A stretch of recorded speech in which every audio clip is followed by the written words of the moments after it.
It's time for America Outdoors Radio, the show that covers the outdoor scene across the U.S. of A. and the entire continent. Fishing, hunting, conservation, outdoor recreation, and great destinations. We cover it all every week. It's your country, your outdoors. Let's explore it together with your host, John Cruz. Welcome to the show. What a week I had in North Texas. I was covering the Bassmaster Classic. The Super Bowl of tournament bass fishing took place last week at Lake Ray Roberts. I was there all the way through the end. Got to see it all. Got to go out with an angler, Chris Johnston, for a full official practice day. Got to go to the media day at Dickies Arena and interview several of the anglers, the 54 anglers competing for that top $300,000 prize. And then I was there for the blast off on Friday morning as all 54 anglers took off, hoping to catch a limit of 5 bass, and the bigger the better. And then there were the weigh-ins on Friday night, Saturday night, and Sunday, where we got to find out who the leader was every day and who the winner was in the end. In addition to all this, there was an Outdoors Expo, a huge sportsman show that was full of exhibitors with a big focus on bass fishing. If you love bass fishing, the Bassmaster Classic Outdoors Expo at the Will Rogers Center in Fort Worth was the place to be. And speaking of Fort Worth, I have to mention the Classic Party Kickoff that took place the night before the tournament at the historic Stockyards in Fort Worth. If you haven't been there before, you have got to go. We're talking about a district full of cowboys and cowgirls, and there's a daily cattle drive with those huge Texas Longhorn steers. Lots to see, and of course, lots to enjoy when it comes to the shops and the bars and the steakhouses you'll find at the stockyards too. Put it all together, and like I said, it was a fantastic week, but I had work to do, and one of the things I did was talk to a number of the anglers competing in the Bassmaster Classic and basically getting profiles of these really interesting people who fish for bass for a living. We're going to talk to several of them on the show today. One of them is Trevor McKinney. He earned his way to the Classic as the college bass fishing champion. Another angler is Keith Carson. He's from Florida. He's a down-to-earth angler who fishes out of an unassuming Crestliner aluminum boat. And then, of course, there's Chris Johnston, the man I got to hang out with on the official practice day. He hails from Ontario, Canada. He fishes the Bassmaster Elite Series, and he will not only tell you more about some of the recent tournaments he's won, but also about how to pre-fish a lake for a tournament and some great advice about how to flip successfully for big bass. Oh, and if you're in the market for a bass boat, he's got a Ranger boat he just won in a tournament that's for sale. Before we go any further, though, I want to tell you about Henry Repeating Arms because they back the blue. And as a retired law enforcement officer, this is a big deal. Now, police work is one of the toughest jobs around, and it's certainly not an easy time to be a law enforcement officer right now. But Henry Repeating Arms has got the back of those who served, and they've come out with a special law enforcement tribute edition. It's a beautiful 22 caliber lever action rifle that's built with pride to honor the men and women who wear a badge. And you could best describe this rifle as a functional work of art featuring highly detailed engraving. Of course, that firearm's got genuine American walnut stocks, and it is an absolutely beautiful rifle you'll be proud to shoot, to display, and hand down to the next generation. You can get a look at it by going to henryusa.com. Just look for the Law Enforcement Tribute Edition 22 caliber lever action rifle. It's made in America, and while you're there at henryusa.com, be sure to ask for your free catalog and decals too. Next up on America Outdoors Radio, we're talking to Trevor McKinney. Now, Trevor just graduated college from McKendree University in Illinois, but he is here at the Bassmaster Classic. He's one of the 54 anglers competing, hoping to take home a $300,000 paycheck.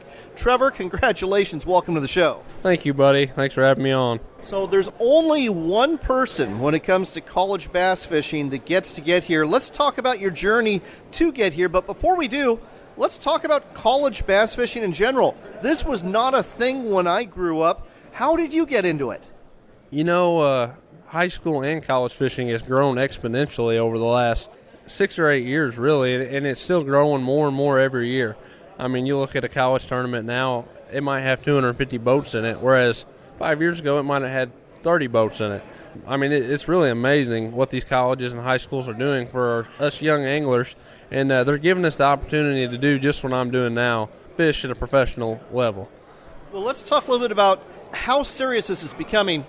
I understand some of the universities even offer scholarships for anglers to come fish at their college, and that this year for the first time there's even a combine like they do for the NFL where some of the college scouts are going to be taking a look at some of the high school anglers and giving them scholarships to come. This is amazing how this has grown.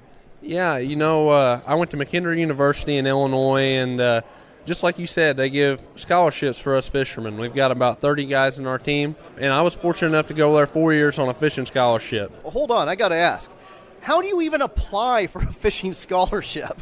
It all starts at the high school level, and even before that.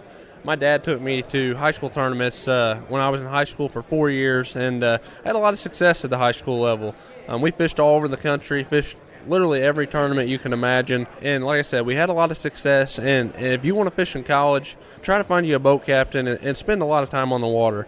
Fish any and every tournament you can possibly fish in high school, and if you have success like I did and like many high school anglers are having out there, you're going to have some of these coaches coming to you and asking you to look at their program, like Coach Render did at McHenry University for me. Let's talk a little bit about the hard part here, getting into a boat to take part in these competitions at the high school and the college level. Now, this is a really nice boat that you have here. It's a Nitro, and it's powered by a Mercury Pro XS, a 250. This isn't cheap to get into. How does a college kid afford this? When I was in high school, my dad told me if I got valedictorian, he'd give me a boat. So, after lots of hard work and lots of time studying and stuff, I did achieve the goal of becoming valedictorian, and he got me a boat to fish out of in college. Dad is actually standing on the other side of the boat. And, Dad, I'm going to do a shout-out to you. Well done. Well done indeed, sir. Okay. So your dad buys you your first boat to go ahead and compete in college. You compete in college. Somehow you end up here. Tell me about that journey. Yeah, I competed 4 years in college, and in my last year, I was fortunate enough to win a new boat and truck. And with that, I also won. Hold on. You won a truck, too? I won a truck. I can only use it for a year, but I won the use of this boat and truck for a year. And I won that in what they call the Bassmaster College Bracket. I was fortunate enough to win that, and that qualified me for the Bassmaster Classic. It qualified me to fish all 9 Bassmaster Opens. And like I said, I get to use this truck and boat for a year. So it was a really great opportunity for me. So I'm looking at the electronics. They're pretty good. They are really good, actually. And did all of this come with the package when you won, from the power poles to the bow electronics to the trolling motor to everything else? Yeah, all of this came with it. Humminbird, they like to help college anglers out a lot, and Humminbird, they hooked me up with those graphs, the Minn Kota Ultrex, the Talons. All these sponsors help Bass and Toyota. They were nice enough to give me a truck. It's really a small world when you look at it, and these sponsors right here, like Toyota, Humminbird, Minn Kota, these are the sponsors that really help out collegiate anglers and help out all of Bass. This is your first time on a stage like this. I don't know about you. I would be intimidated at your age. Are you confident? Are you just taking it all in? How are you feeling about your chances and just being part of the Bassmaster Classic? Yeah, I'm not really intimidated at all. I thought maybe I would be, but I've been fortunate enough to fish 4 Bassmaster Opens coming into this event this year, and the guys who are fishing the Bassmaster Opens are really good. And like Brandon Polnick won the last one. I've been fishing against Patrick Walters, who's right across from us, and pretty much every Open. So the competition I've been fishing against has been really high this year, and there's only 53 other guys we're fishing against this week. So it's a 3-day tournament, and I've had a really good practice. So I'm not intimidated at all. I'm just excited to get out there. I'm ready to go put together what I've found this week, and really it don't matter who you fish against in the country. You can fish against the best guys, and you still got to catch them. So it's me versus the fish tomorrow. I'm going to go out and do my job, and hopefully I'll get them in the boat. Trevor, that is a great attitude. I suspect it's going to take you a long ways. wishing you the best of luck, not only here in the Classic, but beyond. And thanks for sharing this with our listeners today. Thank you. Thanks for having me on.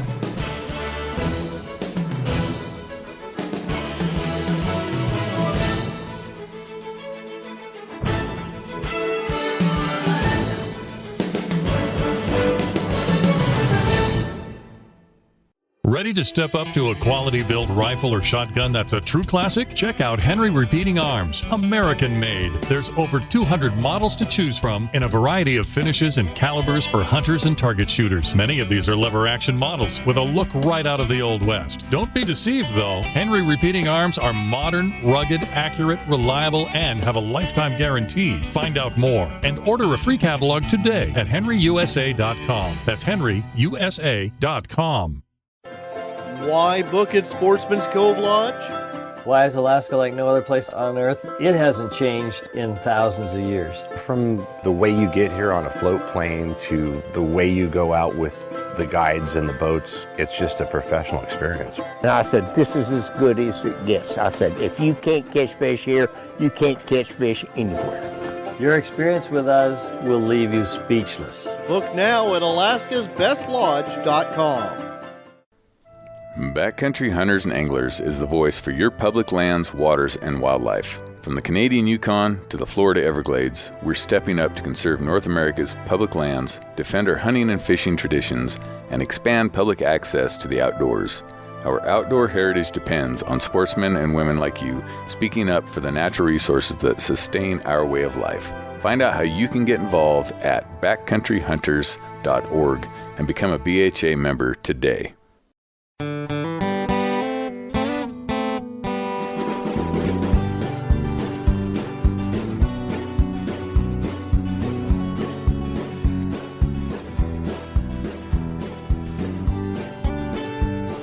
You're back in with America Outdoors Radio. I'm John Cruz. We are broadcasting from Fort Worth, Texas. Dickies Arena, that's where Media Day is taking place right before the Bassmaster Classic. Now, all the anglers have all their boats in here, and they're letting us do interviews as media members. And there are some beautiful wrap boats, and I'm wandering around, and all of a sudden I see this Plain Jane 21-foot-long crestliner with nothing on it but a name. Keith Carson, the man who is fishing the Bassmaster Classic out of an aluminum crestliner boat. Keith, I've got questions for you. Man, I've got answers for you.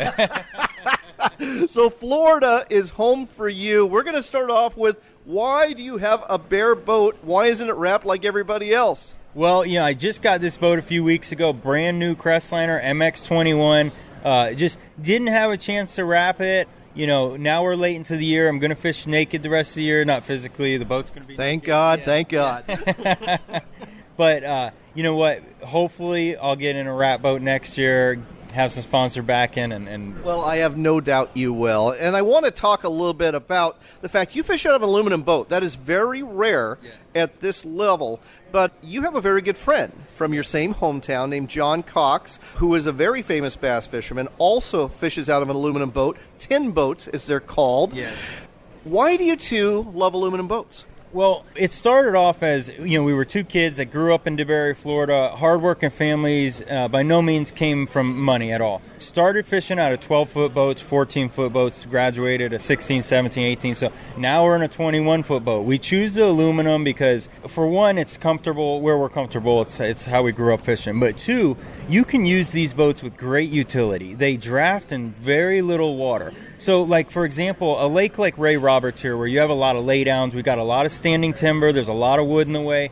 A guy in a fiberglass boat or a heavier boat with a deeper V that doesn't draft as shallow, when he's fishing down the bank and using his trolling motor, let's say you come to a laydown, a log that's laying in the water, maybe it's 4 inches, 6 inches underwater. A guy with a boat that doesn't draft as shallow, he has to troll all the way around it, then come back to the bank and continue fishing. Where all I have to do is pop up my trolling motor, go directly over it, throw the trolling motor back down, and I can power over it. And small things like that affect the way your day goes. It keeps me in a positive mindset. I keep rolling. I can stay focused better. It fishes better for me. Both you and John fish crestliner boats. Why is that? Crestliner took a leap of faith with us. I bought my first Crestliner. It was a VT17. I bought it in 2008 from a used car dealer. Oh, my gosh. Yeah, a true story. I was driving down the road in DeBary, Florida. It was an old used car dealer. They mostly sold trucks, and they had a boat there. And I just pulled in. I was like, is the boat for sale, or is it just sitting here? And they said, yes, actually it is. Someone purchased the truck and used the boat as a trade-in. I bought the boat for $8,000. And John and I fished out of it. We fished team tournaments a lot. We won a lot of tournaments out of it. Well, long story short, John won an FLW Tour tournament in 2011 on the Red River out of my VT17. Well, that gained national recognition. Now, was that the one where he literally takes his boat through a culvert to go fish an area that nobody else could get to? Yes, that was the one. Yeah, he took the boat through a culvert, and the culvert was actually up. Like, he actually had to go up to a higher level. There was like water rapids coming through there. So what he would do is he would go in the culvert and leave the boat sit still, and as water was coming out, it would fill up and it would raise the boat, and almost like locks at a dam. Exactly. So after he would do that about 5 or 6 times, he could reach the other side. It took some time to get through. But once he did, 5 casts, he'd catch 15 pounds, which was a really good bag on Red River, and he would turn around and get out. Wow. Yeah. Okay, I'm starting to understand why you like aluminum boats. Yeah. And Crestliner has a great name as one of the toughest, best quality aluminum boats in the industry, so I get that too. Now, I got to tell you, the front deck on this thing is massive. It reminds me of an aircraft carrier as big as it is. Yeah, I've got a guy building bunk beds we're going to put in the back deck here soon. So Now, you and John, great friends, both fishing out of aluminum boats. I understand there's a short film being made called Tin Boat Dreams. Where can folks see that, and what's it about? So Tin Boat Dreams, you guys can find it on YouTube. It's going to be under the Abu Garcia and the Berkeley channel. So check that out. They're who put it all together. Great film there. But it's about John and I growing up as kids. Neither of us had anyone in our family who fished. And it's funny because looking back, it was actually very useful. We were able to learn fishing at our own pace and how we wanted to, and we were never persuaded in any certain way of how to fish. And for us, that just worked out great. It wasn't like we had parents or someone who was like, hey, fish this way, do this is what works. We figured it out, trial and error. It was a long road, but it turned out to be the correct road, to the right way to learn. And we started off by fishing out of little boats. My first boat was a 1969 Sears 12-foot John boat. Wow. Yeah. Second boat was a 14-foot, I can't remember the name, but it was a little 14-foot fiberglass boat with a 15-horse Johnson on. John and I fished a lot of team tournaments out of that. We fished the Deltona Small Boat Bass Club tournament. We won a lot out of that. We fished the Central Florida Bass Anglers. We won Angler of the Year our first year doing that in 2004. We fished Fishers and Men National Team Trail for many years and did it all out of a really small boat and did it with great utility, utilizing it how you should utilize a small boat. Getting back to small areas, shallow water, going over sandbars that drop off into small ponds. The list goes on and on. Absolutely love it. Can't wait to watch this short film myself. Sounds like it's going to be great. Another question, though. So, Abu Garcia, Berkeley, they are sponsors. I recently got to fish my first Berkeley Big Bass contest. And as you know, the rules are you have to use only Berkeley baits. And if you're smart, use Abu Garcia rods because you get more money if you get the big bass. Right. So I really got into using Berkeley baits and really enjoy their product line when it comes to bass fishing. 2 questions. Number 1, favorite crankbait? Oh, gosh, that's easy. Favorite crankbait is the Fritzside 5. Go on. The Fritzside 5 is actually what got me to the Bassmasters Classic. I won an Open in December 2020 on Lay Lake, Alabama. I won a Bassmaster Open on the Fritzside 5. 13 of my 15 fish that I weighed in on during that 3-day period, 13 of them came on the Fritzside 5. Now, I know this is a narrower profile crankbait. I know it's really good in the pre-spawn, is how it's advertised. Do you fish it with a stop and pause retrieve, moderate retrieve? Are you ripping it, or are you basically letting the fish talk to you in terms of how you retrieve it? I always let the fish talk to me in terms of how I retrieve it, but I typically am pausing it, reeling it faster, slowing it down, running it into some structure, laydowns, wood, dock poles, rocks, whatever it may be. Run it into some structure, pause it, start reeling it again. And then every time, like when you get to the point where you have 5 feet of line out and you're about to pull the crankbait out of the water, just pause it for a second. I can't tell you how many fish follow it all the way to the boat. So when you pause it just for that second, they get it. I catch a lot of fish with 5 feet of line out right at the boat. Some great advice, folks, from Keith Carson. He's fishing the Bassmaster Classic. Last question for you. If folks want to follow you, whether it be on Facebook, Instagram, or a website, how can they do so? So on Instagram, Keith_Carson. There's 2 N's at the last of the name, just because the original one was taken. I'm on Facebook as well, Keith Carson. Check me out, and I try to post content as best and as often as I can. Keith, it's been a real pleasure talking to you. Wishing you the best at the Classic. And if you win, I'll be back knocking on the door for another interview. All right, man. I hope I get to talk to you again.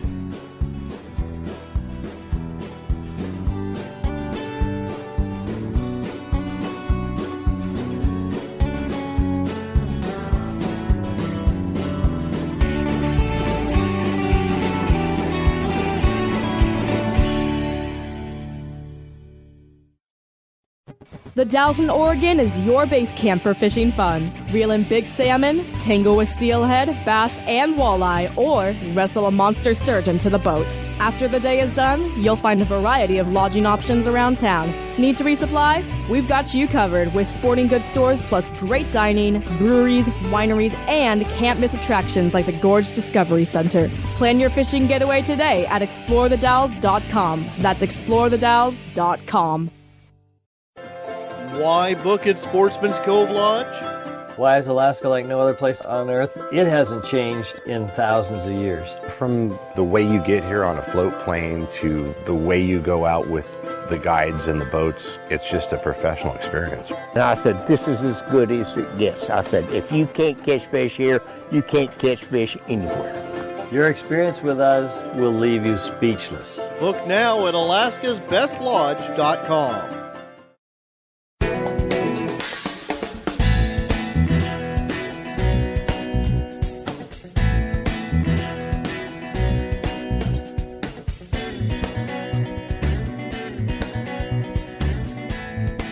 You're back in with America Outdoors Radio. We're actually broadcasting on the water at Lake Ray Roberts, north of Fort Worth, Texas, and it's the official practice day. Now, Chris Johnston is one of 3 Canadians fishing the Bassmaster Classic, that Super Bowl of bass fishing tournaments, and one of the other Canadians fishing it is his brother Corey. Chris, welcome to the show. I appreciate you having me today.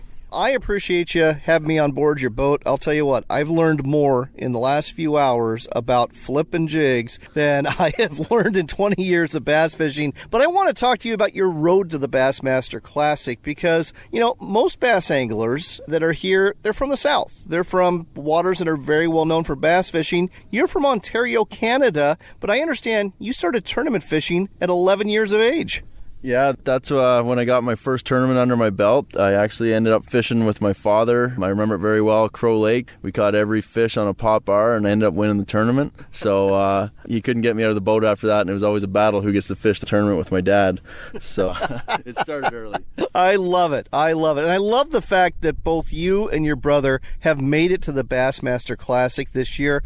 Now, let's talk about how you make it to the Bassmaster Classic, because there's essentially 3 or 4 ways to do it. One way is if you're a college angler, and there's one of those here. If you're the champion of the college championship, you get here that way. There's the Bass Nation route, where if you win the Bass Nation championship, that's kind of your weekend warrior series of bass fishing, you can get here. But then there's 2 other ways. There's winning opens, and then there's the way you did it. Yeah, so I fished the Elite Series, and there's 54 anglers, I believe, in the Classic, and 40 of those come from the Elite Series, and it goes by your overall points for the year.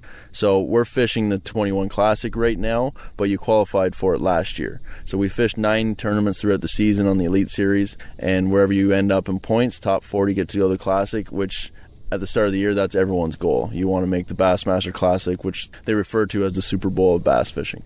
2020 was a year a lot of us want to forget, but it's one you're going to always remember because you became the first Canadian to win a Bassmaster Elite tournament. You did so on the St. Lawrence River, and you used a very special technique to do it. Your electronics, specifically a live scope from Garmin. Tell our listeners more about how this gave you a huge edge at that tournament.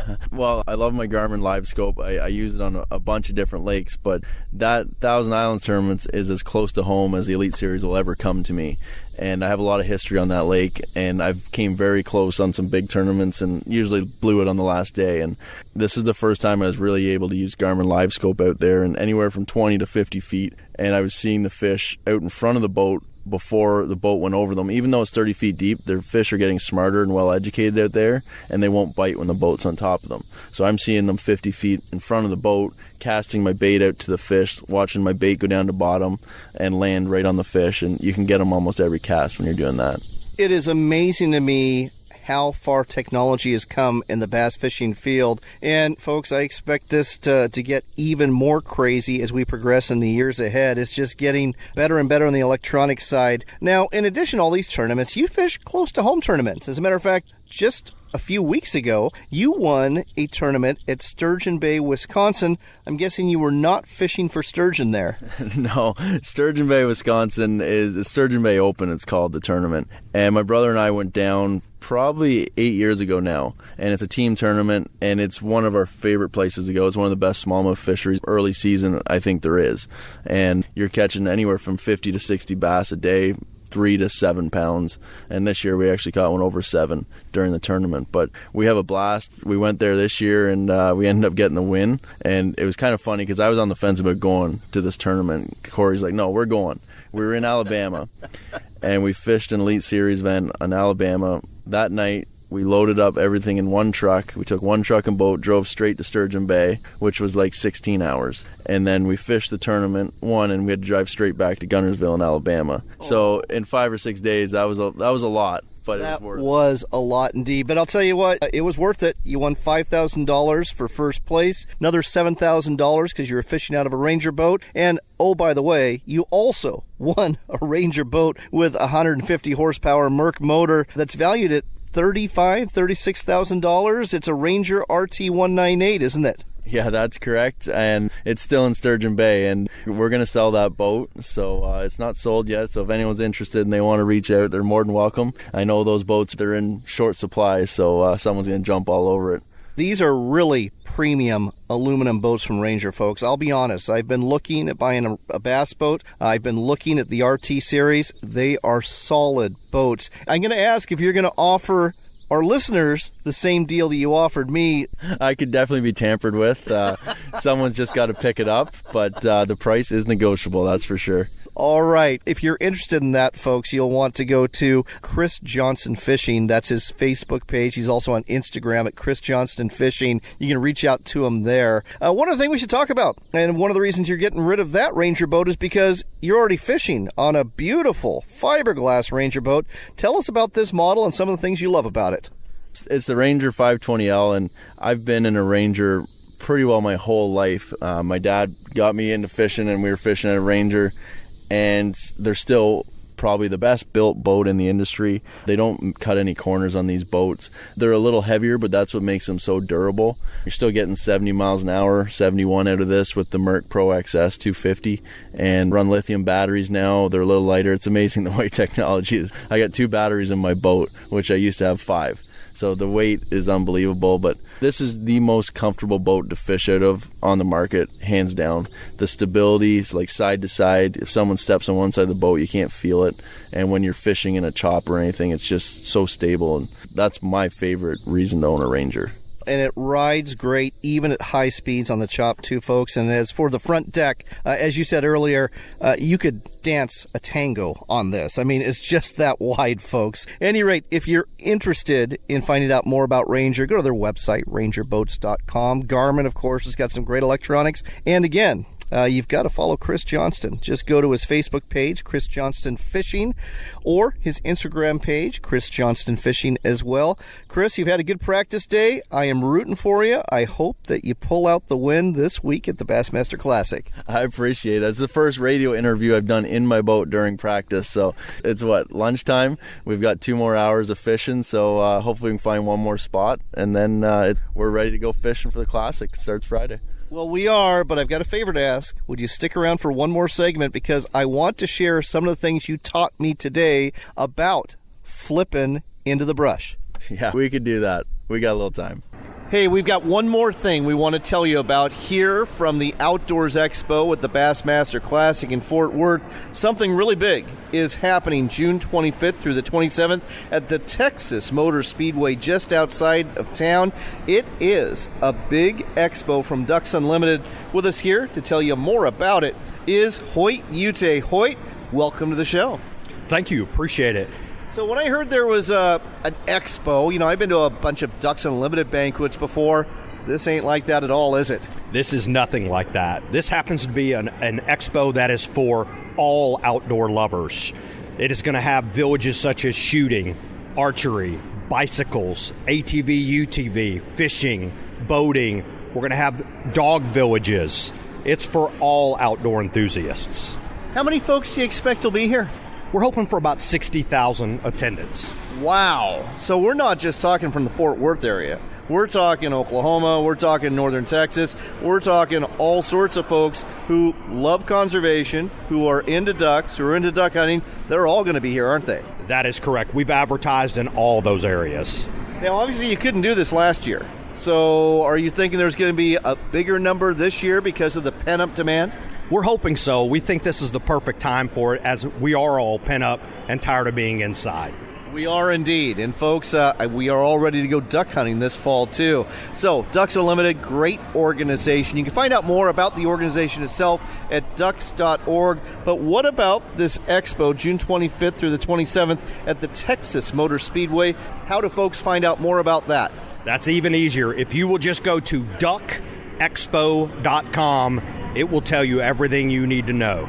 DuckExpo.com, just another great thing happening near Fort Worth. Another reason to come down here, especially if you love the outdoors and conservation. Thanks so much. Thank you.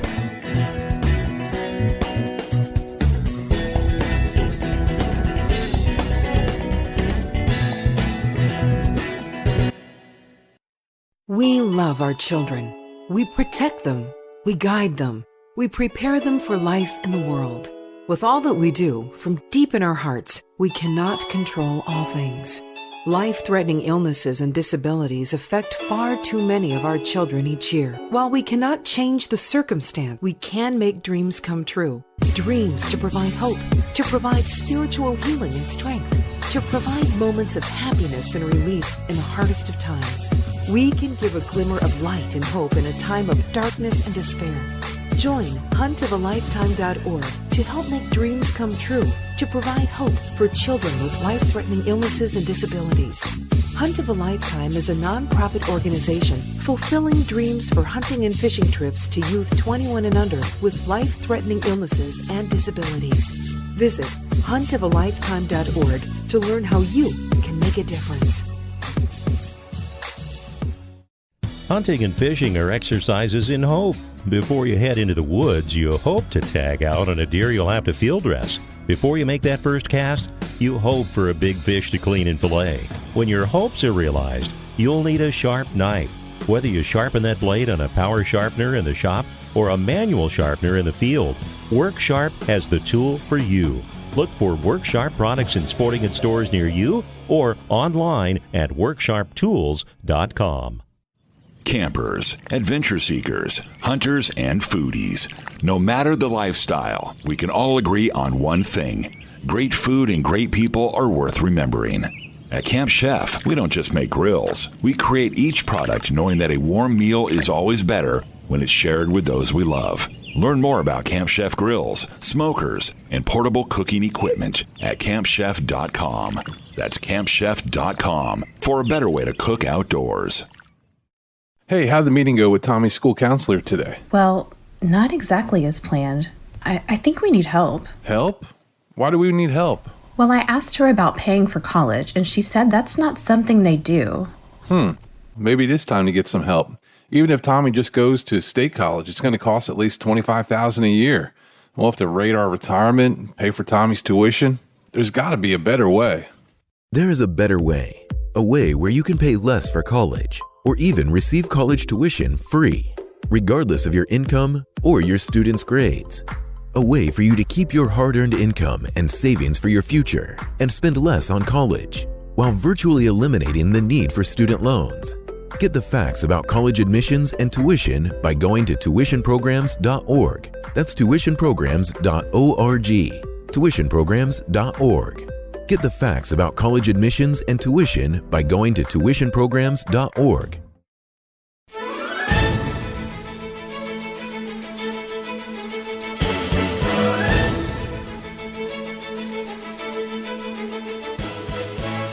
You're back in with America Outdoors Radio. I'm John Cruz. We are still on the water at Lake Ray Roberts near Fort Worth, Texas, getting ready to fish the Bassmaster Classic. I've been lucky enough to be on the boat with Chris Johnston. He's one of 54 competitors vying for that $300,000 paycheck that comes with the first place win. Chris, welcome back. I appreciate you having me.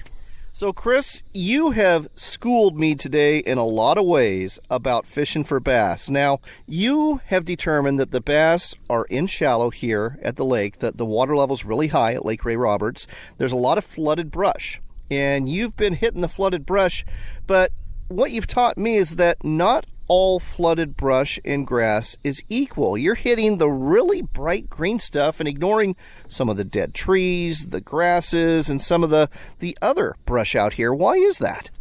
That's what practice is for, to be honest. When I show up to this lake, the lake's flooded, the water's in the bushes, and anything you hear about on a ledge lake, when the water comes up, the fish go to the bank. So I kind of scrapped going out deep. I started flipping bushes, and then I kind of dialed in, hey, these bushes are more productive than others. And it took me a day to figure it out, but now I'm keyed in on a certain bush, and they're right in the middle of it.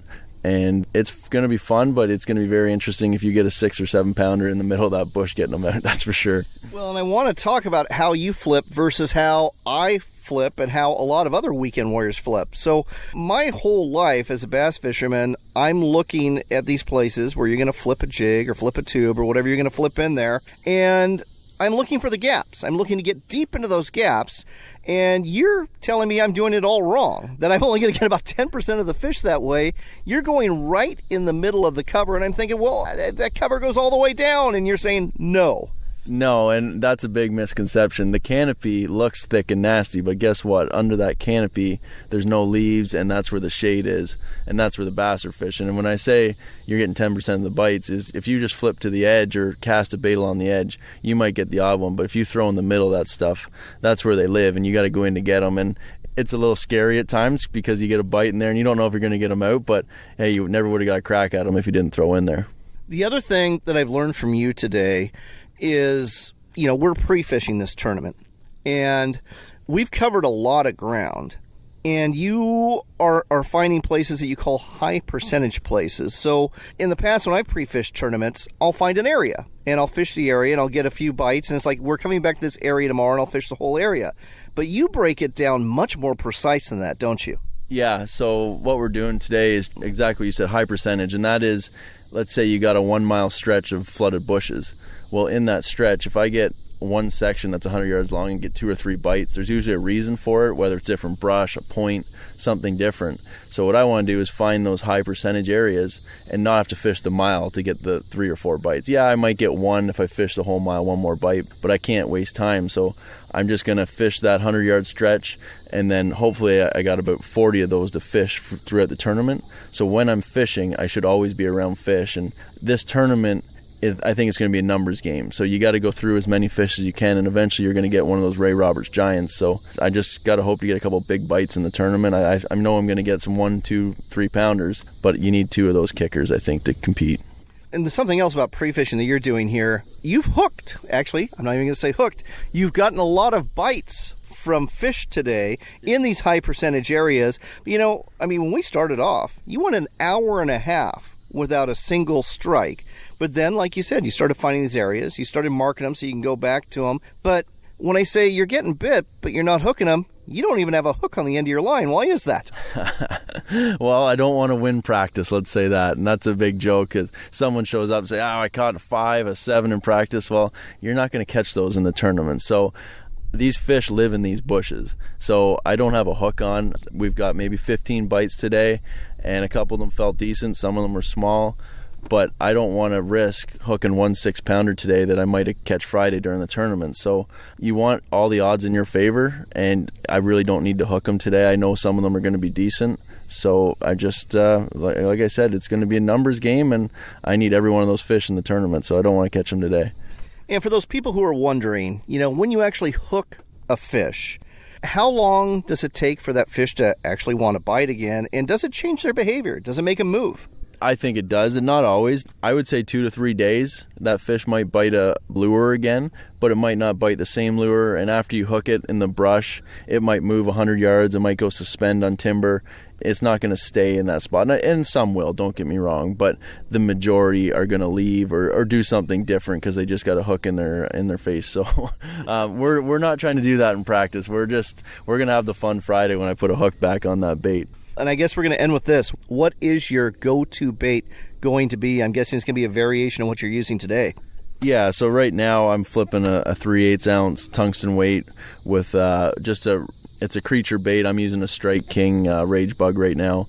And I don't think it's so much the bait is as important as where you're putting it. I think I could flip a jig, but I just don't want to get hung up in the brush as much. And you could flip kind of any creature bait in there, color, any natural green pumpkin, and I think they'll eat it. Just got to put it in front of them. Well, and I'll tell you one more thing, folks. Having watched Chris for the last few hours from the back of the boat, I have never seen anybody more proficient at flipping than Chris is. And I've never seen anybody make more casts, too. Unlike, hello, fish. Excuse us there. Fish jumped right next to the boat. Unlike a lot of anglers who will, fish out of the brush and then keep fishing a little bit more, hoping that something's following, hoping that you'll, make that fall and that maybe there's something on the edge. As soon as you get out of the brush, you're back in the boat and casting again. Yeah, and like I said, that all comes down to the numbers game. I'm going to flip as many times as I can and put my bait in the high percentage area. I'll shake it 2 or 3 times. I'll hit the next pocket. And you might get one extra fish throughout the day if you drag it all the way back to the boat. But if I make 500 more casts, I'm going to get a lot more bites. Just, it's a numbers thing. So that's how I fish. I grew up doing this flipping thing, and this is how I grew up and learned to fish. So I'm hoping to have some fun. Well, I know I'm certainly rooting for you, and I'd like to thank you as a young man for teaching this old dog angler some new tricks. Folks, if you want to follow Chris Johnston, go to his Facebook page at Chris Johnston Fishing. You'll find him on Instagram as well at Chris Johnston Fishing too. Chris, once again, we are wishing you the best. Good luck during the Classic. I appreciate it, and thanks for having me on the show.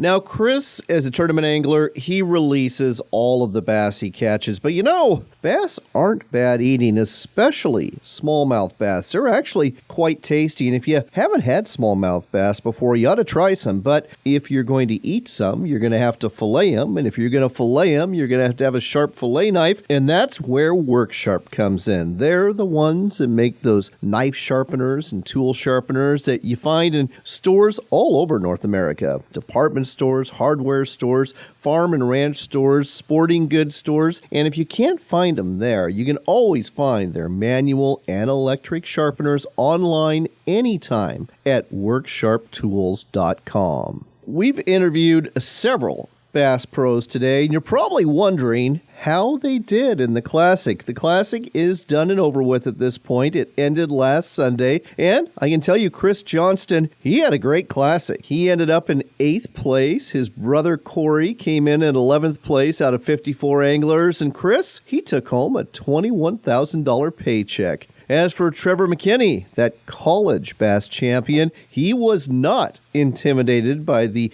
more seasoned Bass Pros fishing the Classic. He fished pretty well the first 2 days, catching 19 pounds, 9 ounces of bass on Friday and Saturday, which put him in the middle of the pack, but it wasn't enough to make the cut for the final 25 that got to fish on Sunday, the final day of the Bassmaster Classic. As for Keith Carson, that down-to-earth angler fishing out of that plain Jane Crestliner, well, he had a rough first-time Bassmaster Classic. He finished in 49th place with 12 pounds, 6 ounces over 2 days. But you know what? He still got to stand on that stage in front of thousands of fans at Dickies Arena in Fort Worth, Texas. And even at 49th place, he is one of the very best bass anglers in the nation, something I think a lot of us would love to do, whether we finished first or last. As for the first place winner, that was Hank Cherry, the man from North Carolina who won it all last year. Yes, he won it again this year, also fishing close to shore along the riprap of the Reservoir Dam and along a lot of that brush on the lake. A lot of other anglers were fishing. Hank ended up catching just under 51 pounds of bass over 3 days, a 17 pound per day average, and that earned him not only his second consecutive Bassmaster Classic title,